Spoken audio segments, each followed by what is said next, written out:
नमो अर्हन्ताणं नमो सिद्धाणं नमो आयरीयाणं नमो वज्झायाणं नमो लोये सव्वसाहुणम्।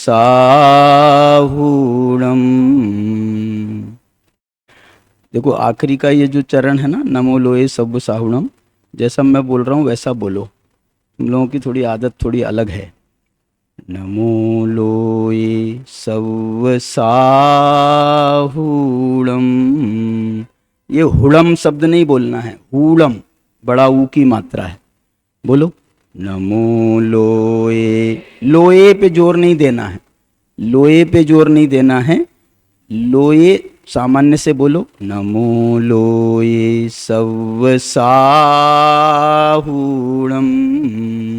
बोलो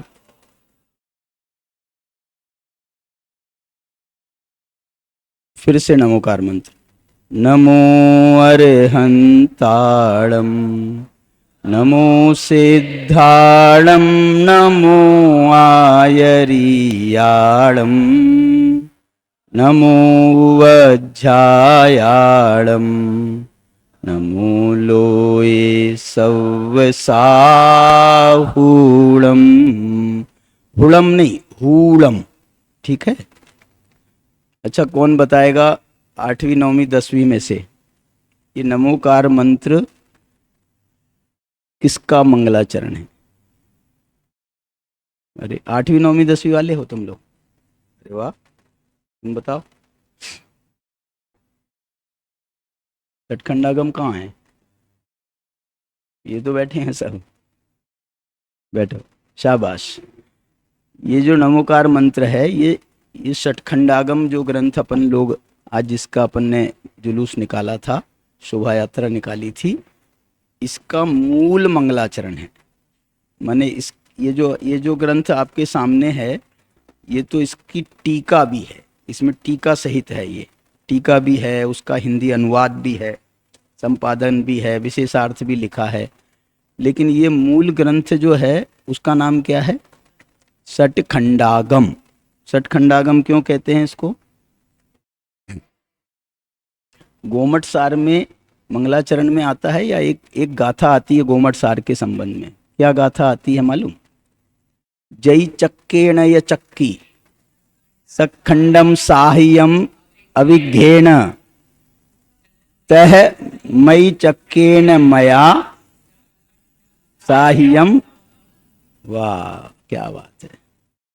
क्या मतलब है इसका? जैसे जैसे जैसे चक्रवर्ती 6 खंडों को अविघ्न, बिना किसी विघ्न के वो साधता है, कोई उसके सामने प्रॉब्लम नहीं आता है। 6 खंड को साधता, 6 खंड को। कितने दिन लगे थे मालूम आपको 6 खंड को साधने में? भरत चक्रवर्ती को 60,000 वर्ष। 60,000 वर्ष। 600 बार हम जिंदा पैदा हो जाएं और मर जाएं, मैंने 100 साल की उम्र है ना अभी, तो 600 बार मर जाएं और जी जाएं 100 साल की आयु लेकर के। मतलब 60,000, उस समय आयु बड़ी होती थी ना, आदिनाथ भगवान के समय। तो इसलिए जो है उनने 60,000 वर्ष में ये 6 खंड को साधा था। और भी बहुत सारी बातें हैं उसकी। तो हम ये कह रहे हैं, ये जो छखंडम है, इसी प्रकार से ये किसने लिखा है? ये आचार्य पुष्पदंत बुद्धबली ने तो ये ग्रंथ लिखा है। ये जो श्लोक है, ये किसने, ये गाथा है, किसने लिखी? सिद्धांति देव नहीं, सिद्धांत चक्रवर्ती। उन्होंने कहा कि मैंने भी यह 6 खंडों को साधा है। उसी प्रकार जैसे चक्रवर्ती 6 खंडों को साधता है, उसी प्रकार मैंने भी ये 6 खंड रूप जो आगम है, सटखंडागम, इसको मैंने भी साधा है। इसके संबंध में एक कथा प्रसिद्ध है, आपको मालूम है? मंथन जी ने बताई होगी। कथा क्या है?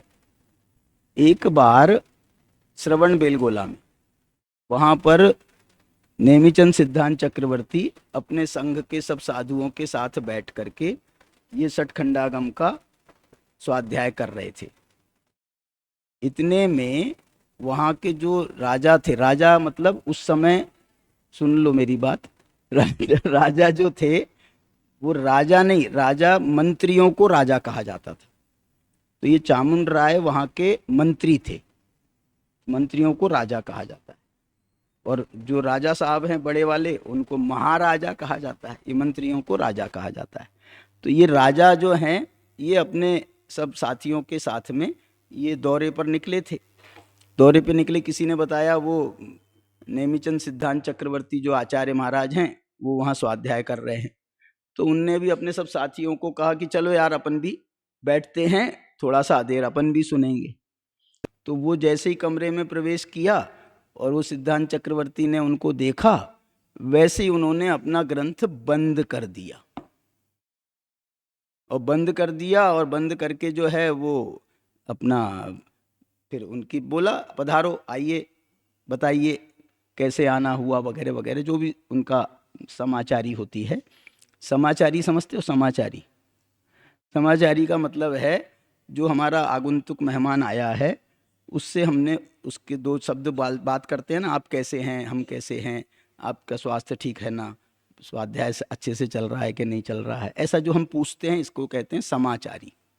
मूलाचार में मुनियों के परस्पर जब मिलन होता है ना, एक आचार्य दूसरे आचार्य से मिलते हैं, मुनि लोग आपस में मिलते हैं, उसको कहते हैं, मुनियों के परस्पर मिलने को कहते हैं समाचारी। मिलते हैं उसमें जो ये बातचीत होती है उसको कहते हैं समाचारी। मूलाचार में एक अध्याय है इसका, जिसमें उन्होंने ये समाचारी कैसे करना चाहिए, परस्पर मिलते हैं तो क्या विनय करना चाहिए, किस प्रकार से अगवानी करना चाहिए वगैरह वगैरह का वर्णन है। चलिए, तो मैं आपको ये बता रहा हूँ, तो वो आकर के उनने बंद कर दिया। तो वो जो राजा चामुंड राय नाम के थे उनको थोड़ा सा अच्छा नहीं लगा। अरे यार, हम तो इनका स्वाध्याय सुनने के लिए आए और हम आए तो इन्होंने ग्रंथ बंद कर दिया। तो उनको बहुत बुरा लगा, लेकिन अब तत्काल तो कुछ नहीं कहा। बाद में जब एकांत में मिले तो उन्होंने उनसे पूछा कि अरे यार आचार्य महाराज, मैं आपसे एक जिज्ञासा अपनी पूछना चाहता हूँ। तो उनने क्या बोला मालूम? क्या बोला होगा, सोचो। उनने कहा मैं अपनी जिज्ञासा व्यक्त करना चाहता हूँ। तो उन्होंने कहा खबर 6। खबर 6 समझते हो? खबर 6 का मतलब है पता है। अरे मैंने तो अभी बताया ही नहीं आपको अपनी जिज्ञासा, और आप कह रहे हो मुझे पता है। बोले जब हमने शास्त्र बंद किया था ना, तो तुम्हारे चेहरे के एक्सप्रेशन देख करके हम समझ गए थे कि तुमको जोर का झटका नहीं, जोर का झटका धीरे से लगे, और दूसरा क्या होता अपोजिट, धीरे धीरे का झटका जोर से लगे। तुमको झटका जोर से लगा था। ऐसा जब उन्होंने कहा तो बोले साहब अब आप समझ ही गए हो जिज्ञासा, तो आप इसका समाधान भी कर दो। तो उन्होंने ये कहा कि ये ग्रंथ बड़ा गूढ़ ग्रंथ है, गंभीर ग्रंथ है। जैसे मंथन जी कह रहे हैं ना आप लोगों से कि भैया शुरू करो, थोड़ा सा शुरू करोगे तो धीरे धीरे धीरे धीरे आपकी ग्रास्पिंग बढ़ेगी। एकदम से आप शुरुआत करोगे और बोलेगे नहीं साहब समझ में नहीं आ रहा है, तो आप बोलोगे फिर क्यों पढ़े हम, समझ में तो आ नहीं रहा है। तो ऐसे तो सबसे पहले जो अब आपने कोई भी काम किया था शुरू, तो एकदम से बन गया था? बोलो, एकदम से बन गया था क्या? जब वो क ख ग भी लिखना शुरू किया था ना, वर्णमाला के ABCD, अच्छा बताओ छोटी ABCD बड़ी ABCD से कितनी छोटी है?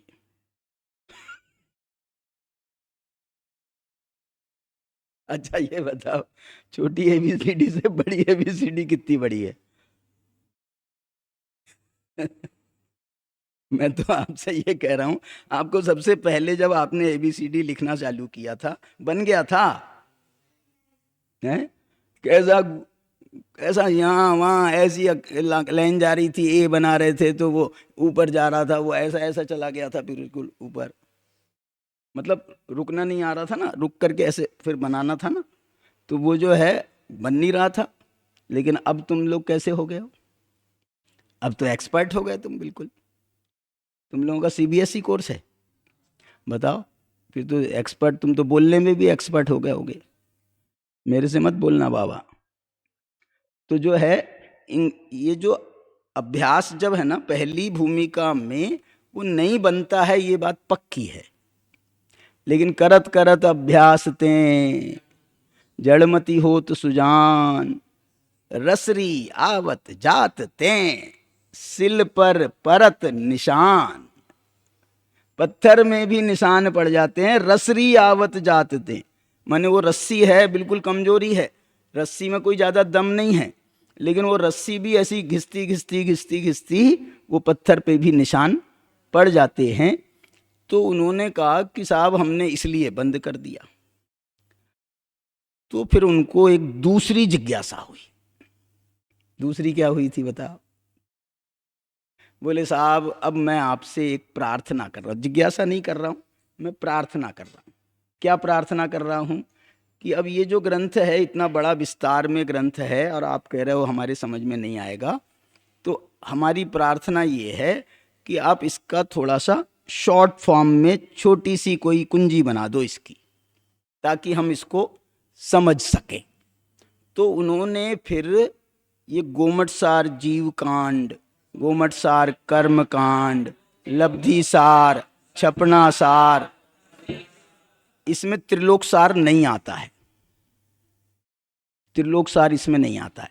त्रिलोकसार जो है ये 5, इनमें जो है गोमटसार जीव कांड, गोमटसार कर्म कांड, लब्धिसार, छपनासार, और 5वां ग्रंथ कौन सा है, उसको कहते हैं अर्थ संदृष्टि। अर्थ संदृष्टि, उसमें गणित का भाग है। त्रिलोकसार थोड़ी आता है इसमें, क्यों नीतीश जी? त्रिलोकसार मेरे अंदाज से तो नहीं आता है। त्रिलोकसार जो है एक तिलोय पंडिती नाम का ग्रंथ है, तिलोय पंडिती नाम का ग्रंथ है, उसके आधार पर त्रिलोकसार लिखा गया। लेकिन ये सठखंडागम के आधार पर कितने ग्रंथ लिखे गए बता सकते हो? 5। ये तो गोमटसार ग्रंथ लिखे गए, गोमटसार जीव कांड, कर्म कांड, लब्धिसार, छपनासार, और 5वां अर्थ संदृष्टि अधिकार। तो ये जो 5 ग्रंथ है इसको पंच संग्रह भी कहते हैं, इसलिए है ना। अपने यहाँ से छपा है शायद, ये सम्यक ज्ञान चंद्रिका नाम से जो टीका है ना, सम्यक ज्ञान चंद्रिका, भाग 1, भाग 2 और भाग 3। भाग 1 में जीव कांड है, भाग 2 में कर्म कांड है, और भाग 3 में लब्धिसार और छपनासार है। अर्थ संदृष्टि शायद उनमें नहीं आया है, या उनका अलग से अर्थ संदृष्टि का अलग ग्रंथ है। टोडरमल जी ने अर्थ संदृष्टि पे भी ग्रंथ लिखा है। तो इस प्रकार से जो है उन्होंने जब उनको निवेदन किया, तो ये नेमिचंद्र सिद्धांत चक्रवर्ती ने ये गोमटसार ग्रंथ, गोमटसार जीवकांड, कर्मकांड आदि ग्रंथ उन्होंने बनाए, उसी के आधार पर। किसके आधार पर? सठखंडागम। सठखंडागम के आधार पर गोमटसार जीवकांड, कर्मकांड, लब्धिसार, छपनासार सब बन गया।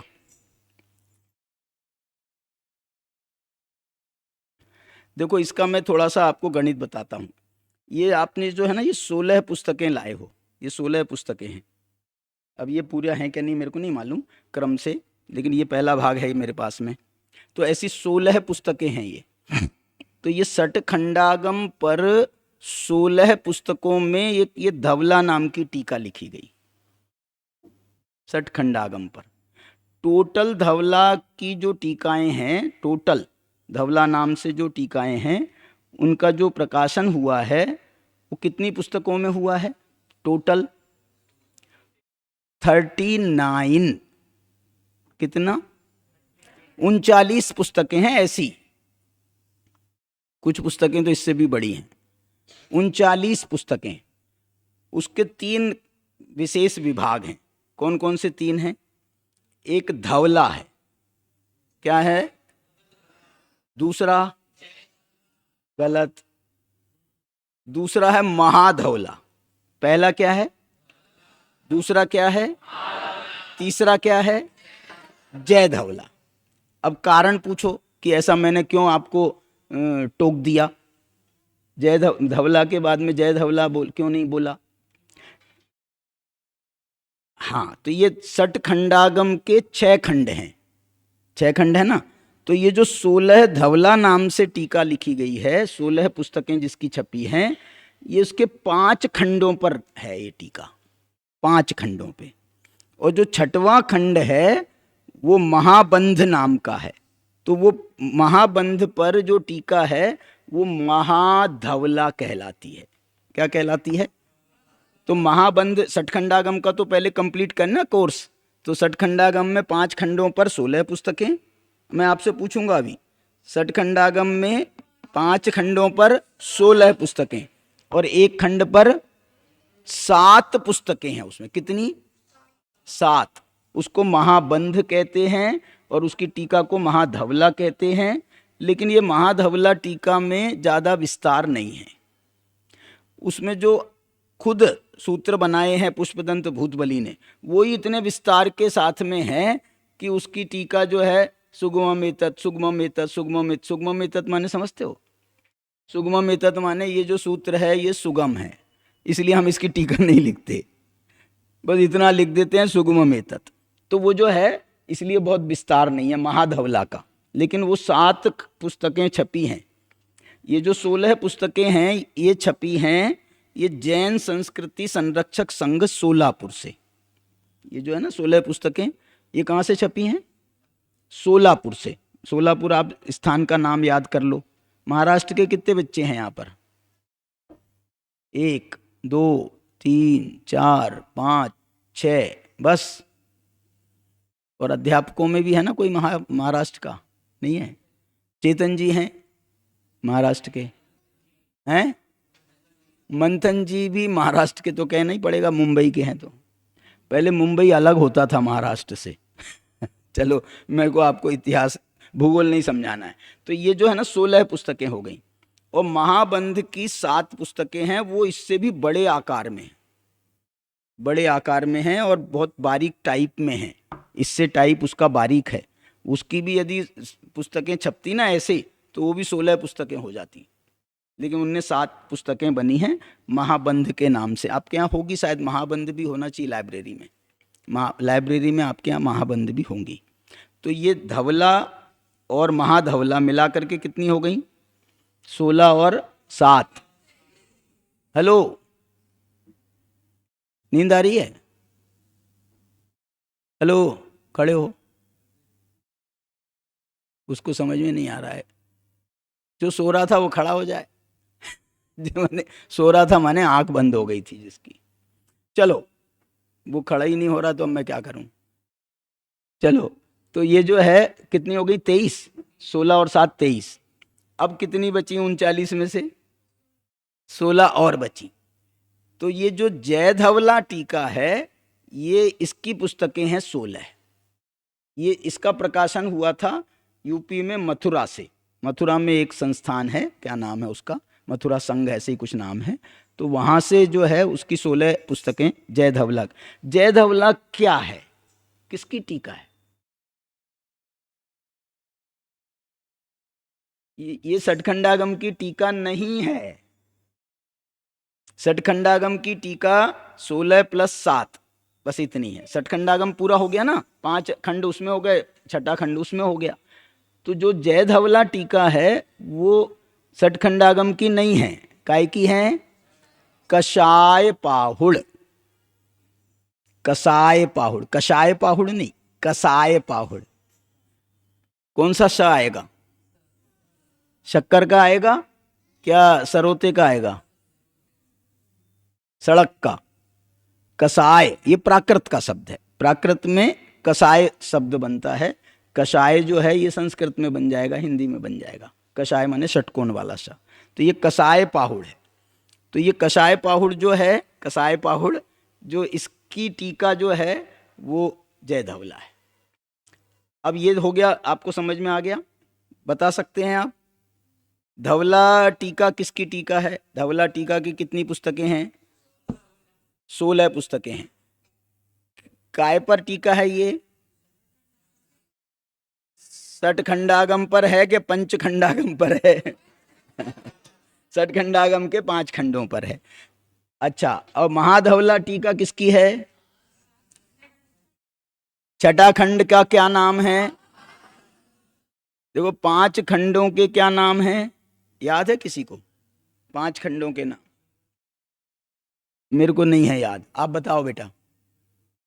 हाँ हाँ, खुद्दाबंद, पहला जीवठान, दूसरा खुद्दाबंद, तीसरा बंध स्वामित्व, बंध स्वामित्व तीसरा, चौथा वग्गणा, वग्गणा, क्या बोला?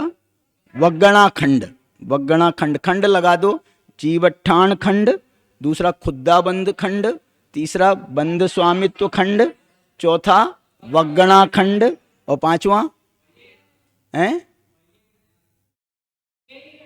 वेयणा, वेयणा, वेदना, जिसको अपन वेदना बोलते हैं संस्कृत में, वेयणा खंड, वेयणा संस्कृत का प्राकृत बनाओ तो वेयणा, वेदना खंड।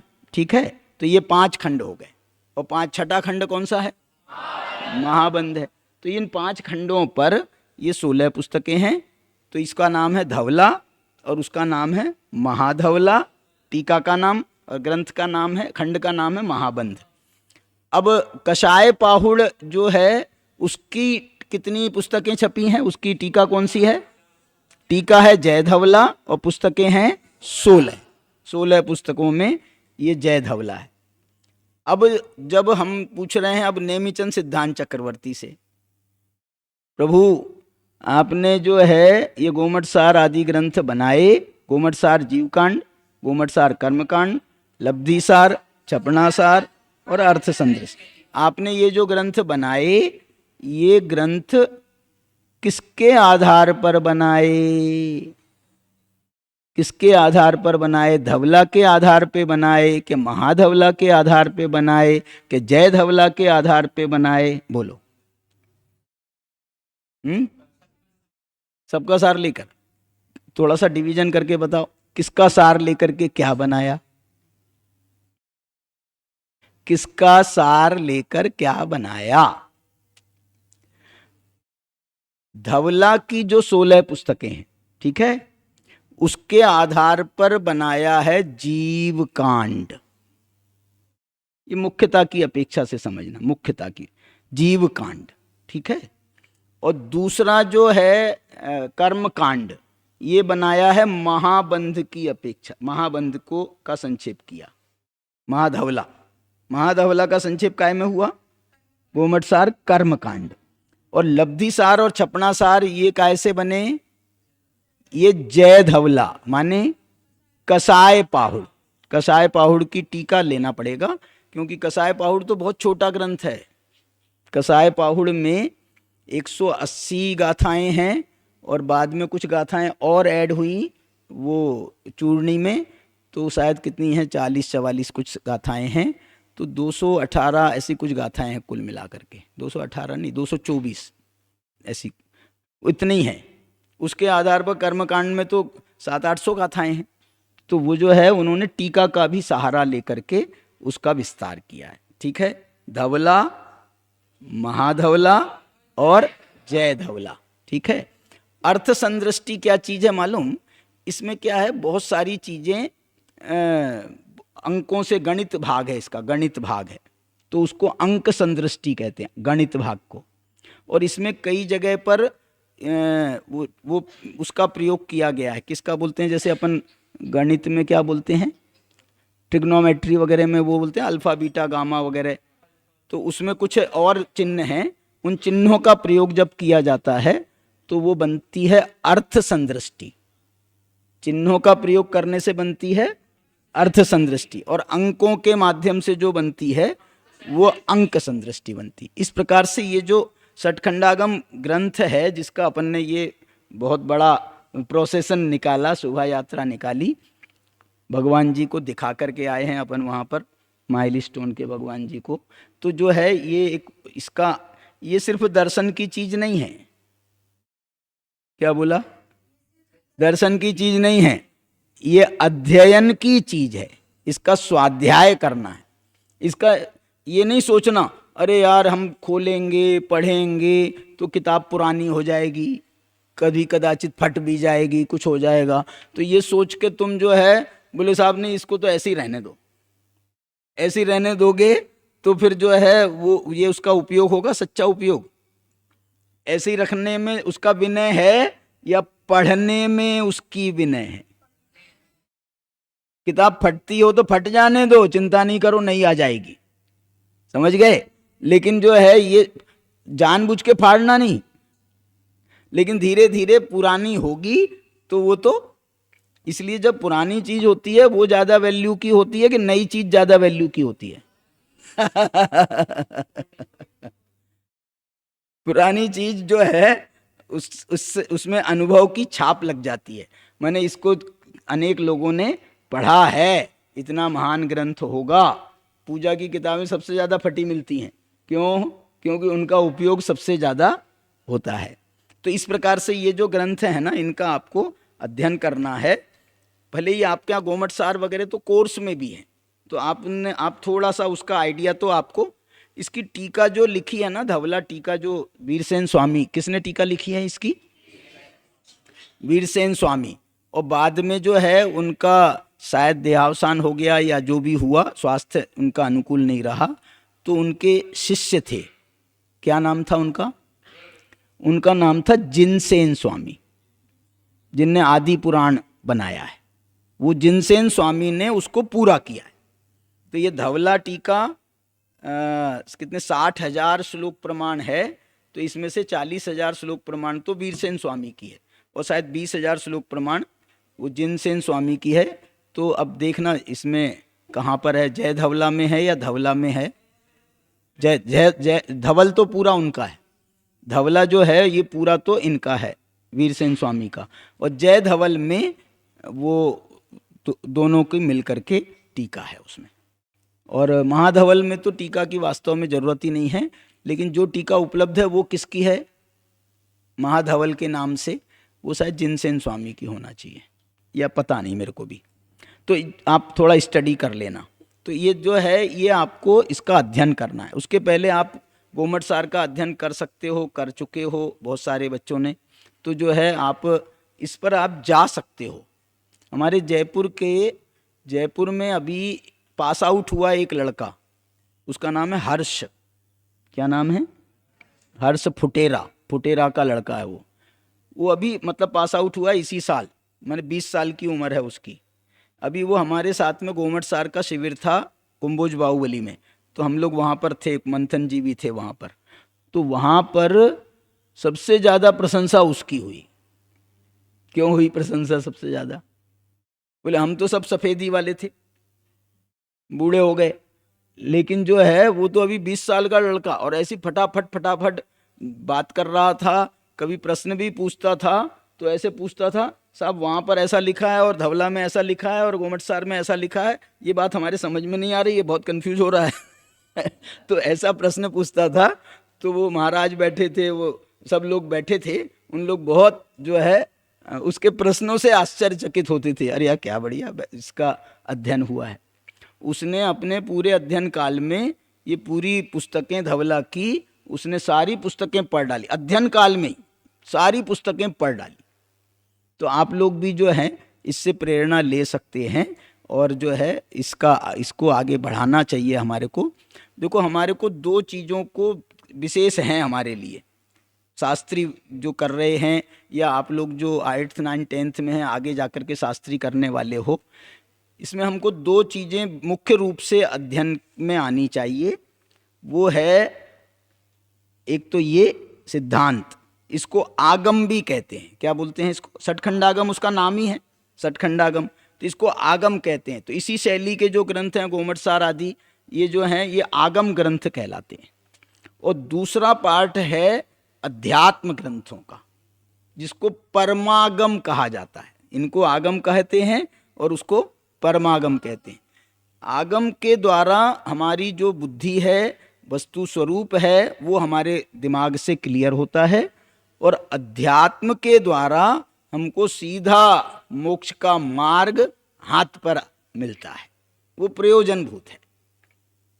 अध्यात्म जो है वो प्रयोजनभूत है, और आगम जो है वो हमारी जो दिमाग के रास्ते हैं ना, उसको बिल्कुल खोल देता है। तो जो है उतनी बुद्धि भी होनी चाहिए, बिना उसके जो है आगम के बिना अध्यात्म को कार्यकारी नहीं माना गया है। आगम उसके लिए आगम का बेस होना चाहिए। हमारे मुनिराजों को कहते हैं, प्रवचन सार में लिखा है आगम चक्षु साहू। क्या लिखा है? आगम चक्षु साहू का मतलब क्या है? उसमें मतलब ऐसा लिखा है, उसमें गाथा है पूरी कुनकुन भगवान की प्रवचन सार में। उसमें लिखा है सर्वज्ञ भगवान जो हैं वो सर्वचक्षु हैं। सर्वज्ञ भगवान कैसे हैं? सर्वचक्षु हैं। देवता जो है ना, देवता वो कौन से चक्षु हैं? देवता जो है वो अवधि चक्षु हैं। देवता क्या है? अवधि चक्षु हैं। उनके पास में अवधि ज्ञान है, भगवान के पास में केवल ज्ञान है, इनके पास में अवधि ज्ञान है। और हम सामान्य जन जो हैं वो क्या हैं? हम लोग इंद्रिय चक्षु हैं। इंद्रिय चक्षु का मतलब बताओ। इंद्रिय चक्षु का मतलब चक्षु इंद्रिय है या पांचों इंद्रिय हैं? इंद्रिय चक्षु का मतलब चक्षु इंद्रिय नहीं है अकेला, पांचों इंद्रियों के द्वारा मति ज्ञान जो हमको होता है, पांच इंद्रियों के माध्यम से, मन के माध्यम से, तो इसको कहते हैं इंद्रिय चक्षु। तो सामान्य जनता जो है, सामान्य जीव जो हैं वो इंद्रिय चक्षु हैं। एक इंद्रिय जीव भी इंद्रिय चक्षु है, पंचेंद्रिय भी। लेकिन मुनिराजों के लिए उसमें लिखा है कि मुनिराज जो हैं वो आगम चक्षु हैं, माने वो आगम से देखते हैं, आगम को पढ़ते हैं, आगम से समझते हैं और आगम की आज्ञा के अनुसार चलते हैं। हम लोग नहीं चलते हैं आगम की आज्ञा के अनुसार, लेकिन मुनिराज अवश्य आगम की आज्ञा के अनुसार चलते हैं, इसलिए उनको आगम चक्षु कहा जाता है। आगम के अनुसार चलने के कारण उनको आगम चक्षु कहा जाता है। तो हमको भी, आप शास्त्री हो ना, शास्त्री का मतलब क्या होता है बताओ? शास्त्री, शास्त्री का मतलब सह स्त्री नहीं होता है। क्या बोला? शास्त्री माने सह स्त्री, जो स्त्री के साथ हो उसका नाम शास्त्री। कि फिर किसका नाम शास्त्री है? शास्त्री माने जो शास्त्र के अनुसार चलता हो, जो शास्त्र का अध्ययन करता हो, जिसको शास्त्र बिल्कुल हाथ पे रखे आंवले के समान हो, उसका नाम है शास्त्री। तो आगम चक्षु साहू को कहा और विद्वानों को शास्त्री कहा, तो बराबरी के हो गए तुम लोग भी मुनिराज के। तो इसलिए जो है आप लोगों से हम एक बात कहना चाहते हैं कि जो 8वीं 9वीं 10वीं वाले हैं, इन लोगों को आगे जाकर के शास्त्री अवश्य करना चाहिए। और ये बात नहीं रखना चाहिए, सोचना नहीं चाहिए कि आगे जाकर के हमको फिर और कुछ पढ़ाई करना है, आगे फर्दर स्टडी करना है, तो हम जो हैं हमारे हाथ बंध जाएंगे। ऐसा नहीं है। हमने शास्त्री करने वाले हमारे जयपुर के अनेक बच्चे, कोई आईएएस किया है, किसी ने तो डॉक्टरेट भी करी, उसके बाद में इंजीनियरिंग करी है उसके बाद में, मतलब जो है ये भी कर सकते हैं। और आईएएस वगैरह जो बड़ी और स्टडीज़ हैं, कलेक्टर और कमिश्नर बनाने वाली, वो भी इसके शास्त्री के द्वारा हो सकती हैं। और बताऊं मैं एक बात, बल्कि शास्त्री करने वालों को ज़्यादा सुविधा होती है। आप साइंस बेस लेकर के आप जाओगे ना आईएएस करने के लिए, तो आपको कठिनाई होगी, उसमें बहुत ज़्यादा मतलब क्लाउड है। और शास्त्री करके जाओगे तो आर्ट फैकल्टी आपकी रहेगी, तो आपको ज़्यादा क्लाउड नहीं मिलेगा। इसलिए जो है आपको सुविधाजनक है बल्कि थोड़ी सी। तो इस दृष्टि से जो है वो तो वहाँ की बात हो गई। मैं तो अपनी ये कह रहा हूँ, आपका जीवन जो है इसके माध्यम से बहुत उज्जवल होगा। जिनवाणी का आप देखो 8वीं में आ जाओ यहाँ पर, और उसके बाद में कितने साल बाद जाओ यहाँ से? 8 साल के बाद जाओ 3 साल 8वीं 9वीं 10वीं के, 2 साल उपाध्याय के मतलब 11 12th के, और उसके बाद 3 साल का शास्त्री कोर्स। तो ये सब आप लोग यदि करोगे तो ज़रूर आपको इसमें सफलता मिलेगी, और जीवन में भी आपको सफलता मिलेगी।